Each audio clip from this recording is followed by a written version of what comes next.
yet, but there is definitely a big mountain to climb in this third quarter. The teams are already back out there, so let's not waste any time as we'll turn it back over to Brandon Godden.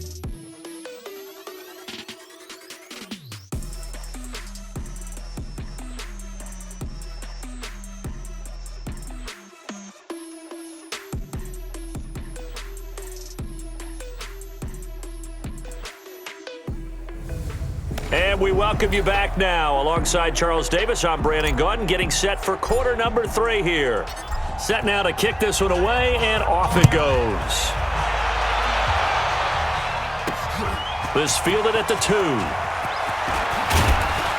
And he'll take this across the 25, couple extra yards, up to the 27-yard line.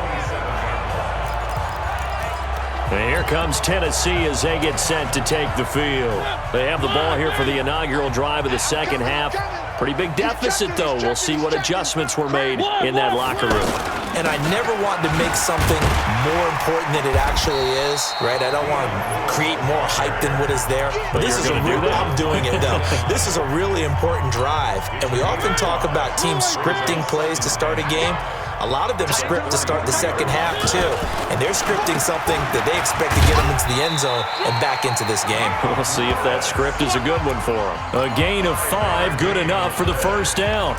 And there we saw one of the downsides of blitzing during a rundown, because sometimes you get out of your gaps. You don't fit the run quite as well because you're headed towards the ball carrier with abandon.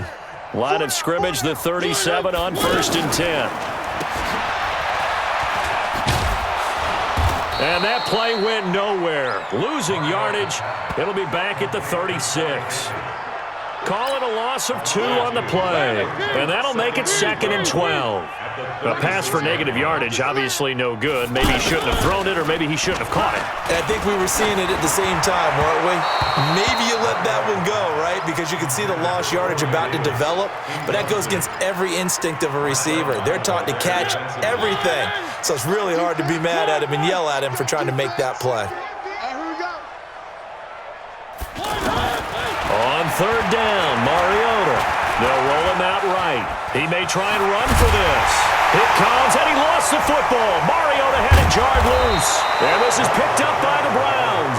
And they'll set up shop in enemy territory at the 45-yard line. When I see a play like that, I come back to risk-reward. I don't know about you, but is it worth it at that point, whatever you're going to pick up, to either take the hit, and in this case, lose the football? So, should have gone down. I mean, hindsight's always 20/20, but that's the safe play. You're exactly right. Hindsight's really never wrong, is it? Because you can analyze it, but I think ultimately you got to look at it as a first option, taking care of the ball, getting what you can, and that's it. Don't worry about any more.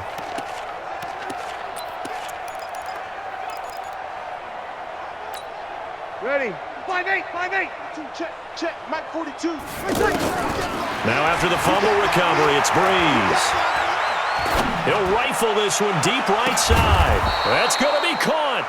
And he just falls short down at the 1-yard line. What a game it's been for this duo. They remind me of a good comedy team. They know how to play off of each other so well. No matter how one riffs, the other's right there to pick them up, and they are shredding them in this ball game.